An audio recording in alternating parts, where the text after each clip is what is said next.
নির্বাচনটা তো শুধু আইন শৃঙ্খলা বাহিনীর উপরে নির্ভর করে না, নির্বাচনটা নির্ভর করে জনগণের উপরে। 28 তারিখে আমাদের শারদীয় দুর্গাপূজা, এই দুর্গাপূজার প্রস্তুতি, তারপরে আমাদের জাতীয় নির্বাচন যেটা আছে ফেব্রুয়ারি মাসে হবে এটা, তারপরে আমাদের কিছু আছে যে ধরেন যে মাদকের যে একটা সমস্যা, এটা নিয়েও আলোচনা হয়েছে। এই ছিল আমাদের আলোচনার মেইন বিষয়। তা আমরা এখানে আলোচনার মাধ্যমে যেটা হচ্ছে যে এইবার দুর্গাপূজাটা আমরা আশা করতেছি খুবই শান্তিপূর্ণ এবং খুব উৎসবমুখর হবে, আর এটার যেন পবিত্রতা রক্ষা পায় ওই দিকেও সবাই খেয়াল রাখতে হবে। তখন জানেন যে উদযাপনটা করতেছে তাদের ভিতরে একটা ভাগ আছে, কেউ বলে 2 ভাগ, কেউ 3 ভাগ, বাট যেহেতু এটা একটা ধর্মীয় অনুষ্ঠান, আমার মনে হয় এই ধর্মীয় উৎসবটা পালন করার জন্য কোনো ধরনের বাধা হবে না, যেহেতু এটা হলো তাদের জন্য একটা পূর্ণ কাজ।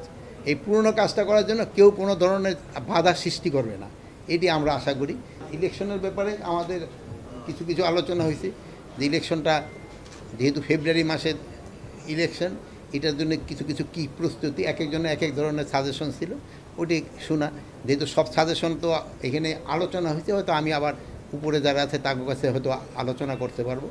অস্ত্রের ব্যাপারে পুলিশের সফলতা অনেক আছে, এরা কিন্তু অনেক অস্ত্র উদ্ধার করছে, তারপরে কিন্তু কিছু অস্ত্র এখনও বাইরে রয়ে গেছে।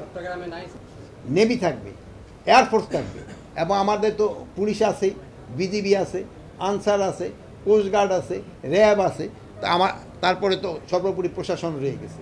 বাট নির্বাচনটা তো শুধু আইন শৃঙ্খলা বাহিনীর উপরে নির্ভর করে না, নির্বাচনটা নির্ভর করে জনগণের উপরে। জনগণ কিন্তু এর হলো মেইন।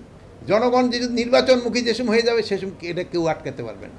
আর তারপরে হলো রাজনীতি দলগুলির ভিতরে তাদের যদি একটা মতৈক্য হয়ে যায় তবে কিন্তু নির্বাচনটা করতে কিন্তু সবাই সুবিধা হয়। তারপরে রয়ে গেছে ইলেকশন কমিশন, তাদের একটা আইন টাইন করবে, এটার উপরে নির্ভর করে, তাদের ট্রেনিং নির্ভর করে। তারপরে আমাদের যে বসা আছে প্রশাসন, তাদের একটা ভূমিকার উপরে নির্ভর করে। তারপরে রয়ে গেছে হলো আইন শৃঙ্খলা বাহিনী।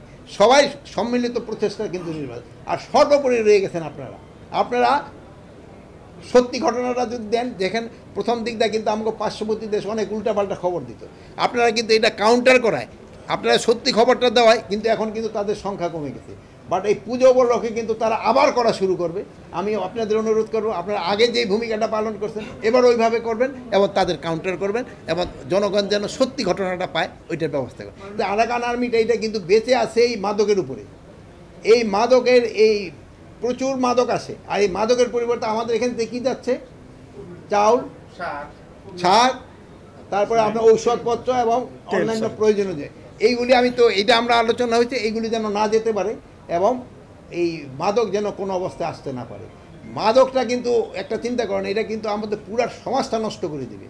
আর এই এলাকায় কক্সবাজারের বেল্টেই তো আমাদের সবচেয়ে, অন্যান্য বেল্ট দিয়ে আসে না তা না, কিন্তু এই এলাকাতে কিন্তু সবচেয়ে বেশি আছে। এই জন্য আমরা এখানে ফোর্সের সংখ্যাও বাড়িয়েছি এবং আমরা আশা করি যে এটা আস্তে আস্তে কমে আনবে।